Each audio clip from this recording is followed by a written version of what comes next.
خبر شامل کرتے ہیں جڑاوالا سے، جہاں پر فیصلہ آباد محکمہ تعلیم کا انوکھا کارنامہ، وفات پانے والے ٹیچرز کے خلاف احتجاج کرنے کی انکوائری لگا دی گئی۔ جڑاوالا گورنمنٹ ہائی اسکول کے ٹیچر اسلم لودھی 9 اکتوبر کو اس دنیا فانی سے رخصت ہو گئے تھے، جبکہ ان کی نماز جنازہ 10 اکتوبر کو ادا کر دی گئی تھی۔ اسکولوں کو پرائیویٹ کرنے اور لیو کیشمنٹ اور پینشن ختم کرنے پر اساتذہ نے حکومت کے خلاف احتجاج ریکارڈ کروایا، جس پر حکومت نے احتجاج کرنے والے اساتذہ کے خلاف انکوائری کا حکم دے دیا۔ افسوس کی بات یہ ہے کہ فوت ہونے والے گورنمنٹ ہائی اسکول کے ٹیچر اسلم لودھی کا نام بھی اس انکوائری میں شامل کر دیا گیا۔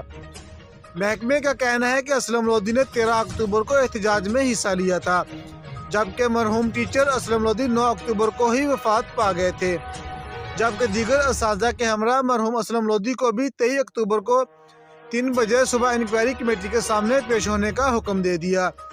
فوت شدہ ٹیچر کے خلاف انکوائری پر اساتذہ اور متاثرہ فیملی غم و غصے کا اظہار کرنے لگی۔ کیمرہ مین ٹیم کے ساتھ میاں عابد حسین، فاسٹ 92 نیوز، جڑاوالا۔